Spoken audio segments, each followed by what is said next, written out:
Hey, Patrick. Hey, Jen. What are you listening to this week?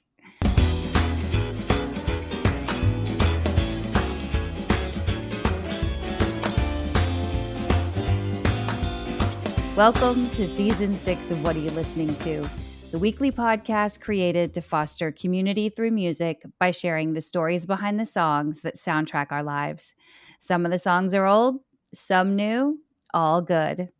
I'm Jenn Tully, and since Friday is Valentine's Day, this week I'm joined by a very special guest, my Valentine for the past 26 years, my husband, Patrick Tully. Patrick has graciously agreed to join me this week to discuss, you guessed it, love songs. This week, Patrick and I are going to discuss songs that remind us of each other and songs that have been important to us as a couple. As always, two are Patrick's picks and two are mine. Which songs do you think we're going to discuss? Tune into our conversation to find out. And in case our song picks are new to you, we'll publish a playlist with the episode so you don't miss a beat. Wow, babe, it's great to have you join me. It's One of the great to be most here. one of the most fun things about hosting the show is getting to spend time with those that I love to talk about music. I obviously love having artists and creatives and teachers and entrepreneurs and the like on the show. And it's extra special when I get to host friends and family. So let's get started. A famous question. Are you ready? I'm ready. Patrick, what are you listening to this week?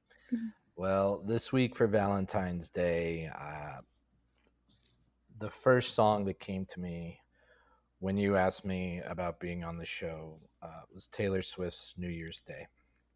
Yeah, it's a good one. I love it. It's obviously from her Reputation album from 2017. But I teased this in the intro a little bit, but without intentionally doing so, we kind of both used our first picks this week to choose songs that reminded us of each other, right? I mean, it's not like you're rolling around listening to Taylor Swift on a daily basis, right? Like, tell me why this song. So you're correct. Taylor Swift is not normally on my playlist rotation. That's on you. I've tried. Yeah, totally. Well, I've listened to her plenty, and she makes amazing music. Um, it's a different experience for me, and one of the reasons I picked this song is there's a lyric in the chorus.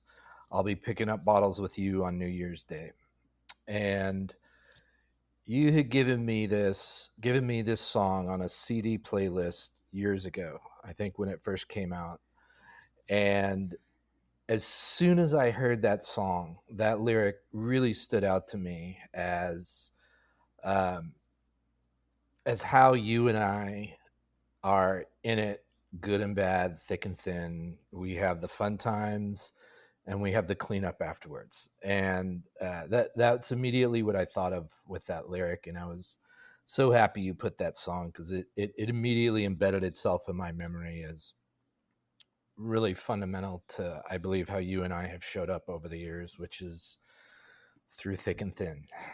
Yeah, it's true. I mean, this is Taylor's wheelhouse, right? Like she's the queen of writing songs that sort of sum up the beauty and pain and hard work and immeasurable rewards that come with relationships. And to me, this song is one of her best in that space, and I think about like I remember putting this on a playlist for you, yes, back in, 2017 when we were still burning CDs and things. But I also like the literal meaning of this song too. I certainly love like the metaphor of like, I want your midnights, but I'll be cleaning up bottles with you on New Year's Day. Like for sure, love all of that. But I like the literal meaning of it too. And when you're a longtime couple, I mean, we just celebrated our 26th New Year's Eve and New Year's Day together. I mean, that's a really long time. When I was thinking back on it, I'm like, we celebrated the new millennium together. We celebrated with my mom before she passed away. We celebrated at 9 p.m., which was East Coast New Year's when we lived in LA because we had a brand new baby. We've celebrated at big parties. We've celebrated with friends. And this past year, we celebrated in a foreign country. It really is incredible to mark a relationship in terms of how many new years you've celebrated with one another. And so I love this song for so many reasons, but that's one that really resonates too. Just the fact that we have so many years that we've started together. And like you said, kind of through thick and thin, we do it. We show up every year, year after year. And you called out the cleaning up bottles with you on New Year's Day line, and I think my favorite in the song has always been, "Don't read the last page, but I stay when it's hard or it's wrong or we're making mistakes." Yeah, that's a powerful lyric also, and we quite literally have picked up plenty of bottles after Mother's Day. Like that song is meaningful in two ways, I think. Yeah. Yeah, Um, I think it speaks to the commitment, right? It's the commitment that I've made because I know you're my person, and I think it's the same for you. Like, no matter what we're doing, we're in it.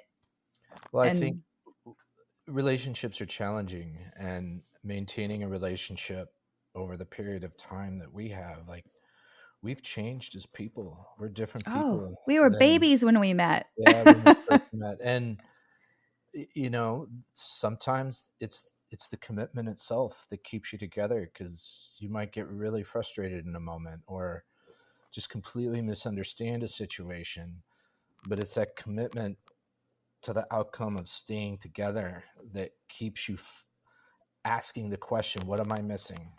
What do I need to do to be better? What can I learn to understand this person better? And to try to show up in a better way. And it's that commitment that just, at least for me, brings that next thought and that next question, and always asks, what can I do different? How can I be better? What do I need? What question do I need to ask to understand this better? What can I do different here to honor this commitment? And at least from my point of view, the result has been absolutely stellar. Like, we have had so many amazing moments together over the years, and while we've had our moments where we've had to ask those questions pretty deeply, Hmm. I believe on the whole, the amazing moments have far outweighed the moments when we've Of held on to that questioning. commitment Yeah. to keep us going. Yeah. I would agree. I can hear like any of our friends or family that are listening right now, like calculating all the times, like, oh, I wonder which particular instance the Tullys are referring to right now. So many. We are a dynamic, not quiet couple. Yeah. So, we're both the firstborn. We both have lots of opinions. So, yes, we definitely have weathered many storms. But lest the listeners believe that everything is a drudge and a commitment and a slog, we have to transition to your second pick because I think this song speaks to some of the really, really good times, and some of my favorite memories of us as a couple. So tell me what your second pick is. So my second pick is Babylon's Sister by Steely Dan. Yeah, this was originally from 1980 from their Gaucho album, but I think you and I know and love it from a decade of Steely Dan. We'll get Uh, into that. But yep. Steely Dan is one of those bands that either you get it or you don't. And they're for sure not for everyone, but they're for us. And they always have been. This is a place where we've always been able to come together. And I think another thing to note is we tend to have pretty different musical tastes, and music means different things to us. It's such a huge part of my life. It's something that I interact with every day, a lot, a large portion of the day. It's meaningful to me in a way that is not, it carries more weight maybe for me than it does for your average Joe. Like, it's something that I know you enjoy and love, but it's certainly not as prominent for you and in your life. And I think that that's always something that's interesting. People that know me know I'm such a huge music fan. And then they meet you, and that's not one of your probably top 3 or 4 interests. And so it is interesting when we do come together on, a particular piece of music or a band, because it gives us an opportunity. Or I think for me, it feels like I get a chance to sort of bring you into my world a little bit. And then there's a ton of music that you love that I wouldn't have been exposed to without knowing you. So I feel like Steely Dan's one that we kind of both equally brought into the relationship because we both loved it. But tell the listeners why Decade of Steely Dan is the album that resonates for us in regards to this song versus the Gaucho album, which is the album it originally appeared on. So, A Decade of Steely Dan has been played, I can say with confidence, on every road trip we've ever been on, and Everyone. on many of the drives where it was just getting somewhere. Yeah. Um, when Jen and I first started dating, we both lived in Southern California in the LA area. And sometimes our dates consisted simply of driving up PCH and back. That Yeah. was it.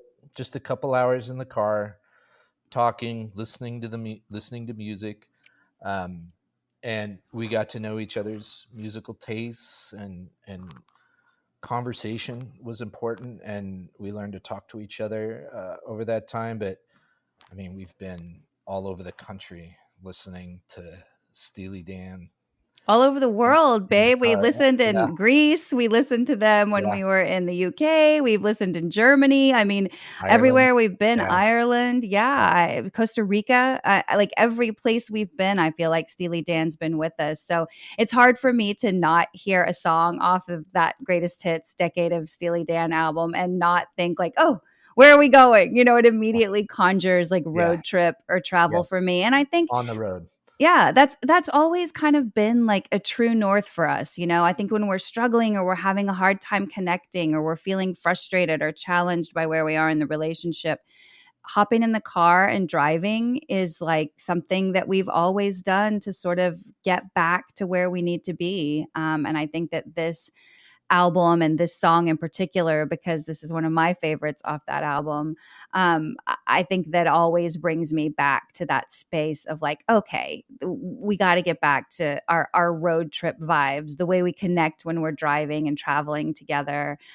Like you said, whether it's in a foreign country or whether it's up PCH or whether it's around Austin, Texas now, where we live currently. Like, I just think that this always to me is a reminder that there is a place, lots of places, but when it feels like it's hard to connect, this is one where it's always easy to come back to one another.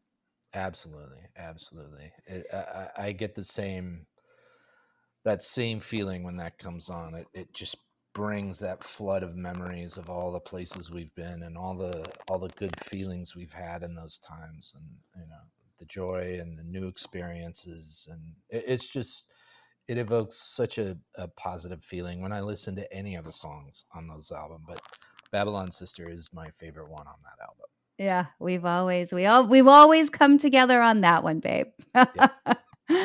Well, this week I have to say I've finally felt the pain of my guest. Whenever people join the show, they're like, "Oh, it was so hard to just pick 2 songs." And normally, I if I don't get to, pick a song that I really love in one week, I'm like, well, they'll be next week, and I know I can come back to it. But when you've lived over a quarter of a century with a person, you have lots of music tied to memories. So this week was really special, and it was hard to pick just 2 songs from the past 2.5 decades with you. There are so many I could have drawn from. We could do a Valentine's episode every year and still not cover. We could do a Valentine's episode every day, every year, and probably still not cover Yeah, there'd be all the music. songs. But there was one song that rose to the top. I think kind of the way New Year's Day did for you. There was one song that I'm like, if I only can pick a song that reminds me of Patrick, that reminds me of our relationship, it had to be this one. And it was Wish You Were Here by Pink Floyd, from the album of the same name from 1975. I think this song comes to mind for a lot of different reasons. And I think people that are Pink Floyd fans or people that just, that even just know this song casually are sort of like, wait, really? That one? But I think it's not a stretch to say that you're almost like a Pink Floyd scholar, right? Like you've gone deeper on this band than just about anyone I know. And I know lots of music people. Um, and I think like it bears repeating that like you're not a huge like music guy all the time, know the facts and trivia and all of that stuff, unless we're talking about Pink Floyd. Like I would never go head to head with you on Pink Floyd trivia and expect to win. Um, why do you think that is? That's something that I'm like, I've always wanted to. I think I've asked you before, but like this seems like an apropos time to capture it for posterity. Not being a big music guy, like in general, what is it about Pink Floyd that drew you to them and has caused you to like go so deep and hold them so dear all these years? Well, I think there's a couple things. Y- I've gone deep on Pink Floyd because they the musicality and the lyrics resonate so much with me, and at various periods of my life, as I've gotten to know the band. And I think another thing you know about me, anytime I take an interest in a thing, I go obsessively deep on that thing and I learn everything I can about it. So for me to like something is a commitment because I'm going deep, as I have with Floyd, and that song in particular, and that album as a whole is such an So good. excellent album. That album, a lot of that album was about Pink Floyd's experience with the music industry and reflections on Sid Barrett, the former singer, Hmm. and I think that's a lot of what "Wish You Were Here" is about. But more so for me, that song has always been an anthem of an emotion that I feel when I'm not around the person that I love, which is you. Oh, And that's a good answer, babe, because it would have been weird if you'd said somebody else. true story, true story. But I think we all connect with music in an emotional way, and for myself in particular, my emotions don't always live on the surface, and music is a way to draw them out, and especially understanding Pink Floyd's story and why they wrote those albums, and how that music is connected with me, and the emotional connection I have to those sounds. Um, lyrics in music have never been as important to me. I don't hear speech as well as some other people, and so the experience of listening to music for me is much more about the music, and the human voice becomes its own instrument, um, and sound in the ecosystem of the song. And I think that with Pink Floyd, they have such strong musicality. They're another one. Like Steely Dan arguably makes the best produced albums ever. Um, Pink Floyd's right up there on that list with the way that they make music, the creativity involved, how they bring different sounds together. Some of their earlier albums have some really interesting musicality and extended plays and unique sounds, and the way they bring all that together is so it's fun. You're always going to get something new, and it's fun for me to observe how my emotions come out around those songs. And Pink Floyd as a group, and in particular "Wish You Were Here" and "Fearless" is another song that Yeah. evokes a really strong response from me. And Yeah, I mean, I love the way that you love Pink Floyd. Like that's how I feel about almost all music, and so it's fun to connect with you on that level because I know that that's a band that you've gone as deep as a person can go on, and it means something to you.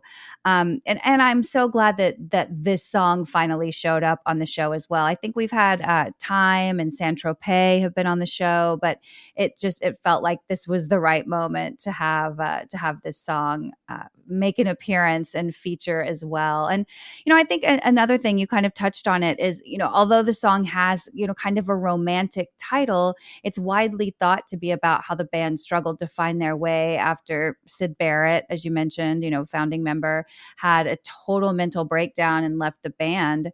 Some say it was because he was schizophrenic. Some say it was an acid overdose. Like there's all kinds of lore around it. But it was interesting when I watched the documentary, The Story of Wish You Were Here, to hear like David Gilmour and Roger Waters sort of separately describe the original concept and how it differs from the interpretation that the song is exclusively about Syd Barrett. Like Roger Waters, who mainly wrote the lyrics, describes it as being directed at himself, and like a reminder about being present in one's own life and freeing oneself in order to truly experience life. Whereas Gilmour, on the other hand, concedes that, like, even though what Roger Waters is saying is true, he never performs the song without remembering Syd Barrett. And Roger Waters then like also adds that the song is also like super, like all Pink Floyd music, is open to interpretation. And so I think if that's the case, I chose this song because I know how important it is to you. And because of that, it's become really important to me. But I think that it's also about, like wanting somebody to be there that isn't. And it's about, fighting on despite hardship. It's about being vulnerable and lost at times. I've always loved the line where it says, "Did you exchange a walk-on part in the war for a lead role in a cage?" Yeah. And like, to me, this is like a metaphorical way of expressing, like, you can live life openly, with the vulnerability to open your heart to the war that love can be, or you can be closed off and safe, but you're just in a cage, you're not out there really living life. And so that's always stuck with me. And, the moment I realized, and I'd heard this song obviously before you and I met, but it meant something different to me until we met. And when we did, that was always the part that came to me. And again, when things are hard or confusing, like I go back to that and I think like, okay, you can be really closed off and not address this and just be in a cage, or you can do the hard work of like going to war. And that's an extreme metaphor, but not that we haven't had our fair share of doing that over the years, but like you can get out there and just be vulnerable and open, and that's, I think, when the magic comes. Do you know what I mean? It's Yeah. And I think that war is sometimes like not that far off when you're talking about love, because love can be all consuming at times. It can be brutal. It can make you feel incredibly triumphant. Like Pink Floyd never lacks for deep lyrics packed with tons of meaning. And I think that this song is just, we could go on and probably have a whole show just about this. But again, when thinking of you and thinking of us and getting ready for Valentine's Day, I could not have in good conscience put this playlist together without including this song. And then the second one, I think this one had to go on the list as well. This is a song called "Come Rain or Come Shine" by Ray Charles, from the Genius of Ray Charles album from 1959. And I had to include this one. Why? Why did I have to include this one, babe? It's our wedding song. It's our wedding song. Yeah.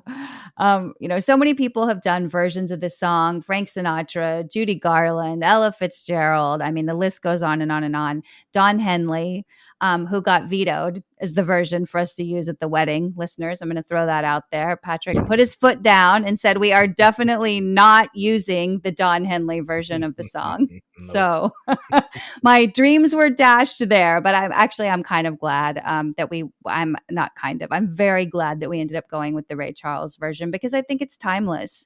And I think, year one or whenever we were engaged or first getting married, I love Don Henley. Again, everybody who's even listened to the show once knows I'm a huge Eagles fan, but I think now just the timelessness of this being a Ray Charles standard really speaks to what it means and what it meant for us then, and especially what it means for us now. Yeah, his voice is just phenomenal in that song, and that's another one. Aside from us having that as our wedding song, that just evokes a strong emotion in me when I listen to it, and even more so now because it reminds me of that day, and that was such an amazing day. We had so much fun. Yeah. We hosted for our friends so that they had so much fun, and Yeah. a good time was had by all. And Good time was had by all. I think like yeah, chime in on social media, anyone that was at our wedding, and like let everybody know like we did throw quite the party that day. But I think it's nice to close out the playlist with this song too, because I think that this song was kind of New Year's Day before New Year's Day, right? It has the same general message that like I'm with you no matter what. yeah, Happy together, unhappy together, and wouldn't that be fine? You know, he says that pretty early on in the song. And I just think that this song always brings me back to us when things are hard. You know, like you said, it reminds you of our wedding day and the fun we had that day. And for me too, it brings me back there, and it makes me remember again why we are doing this whole thing in the first place. You know, and then I think the song just has the perfect ending. I'm with you always. I'm with you, rain or shine. And that's how it's been for the last 26 years, babe. yeah. It's, while we've had to work to get here, and every time we've sat down to focus on that work, it has paid off with more magical moments along the way. And Yeah. I feel like every time we get another one, it's deeper and more meaningful than the last, because we're building that depth as we go. And that's what doing the work in a relationship does, is it builds that tower up, and those amazing moments just keep getting deeper and deeper.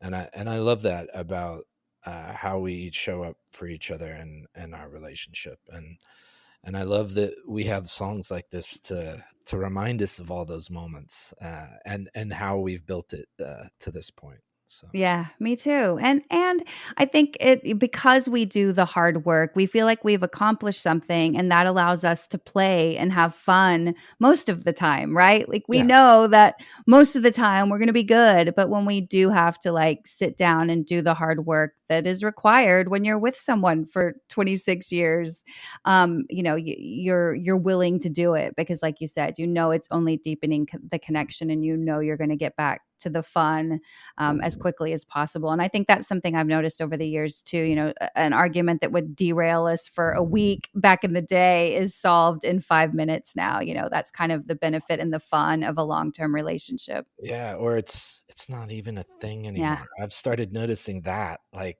stuff where I would have blown up at is just, it's Yeah. gone. It's not even a thing anymore. It's, It's true. it's amazing. It's amazing. Rain or shine, babe, rain or shine. Well, Well, I'm really grateful that you have had the commitment to stick with me, because I'm no easy guy. oh my gosh, you're not. So true. Again, listeners, back me up. Those of you that know Mr. Tully. Well, babe, it was super fun to finally have you on the show after 6 seasons. It's taken a long time to get you here, so I'm really glad that you joined me. And we didn't have to call the divorce lawyers, so I think we can consider this episode a success. I think so too. Thanks again, babe. I appreciate it. Well, listeners, I hope you are able to celebrate love this week, no matter what that looks like for you. Self love is as important as external love. So please remember that as we head into Valentine's Day. As always, please be sure to follow, download, and share this show. And if you love listening, please drop a review on Apple or Spotify for us.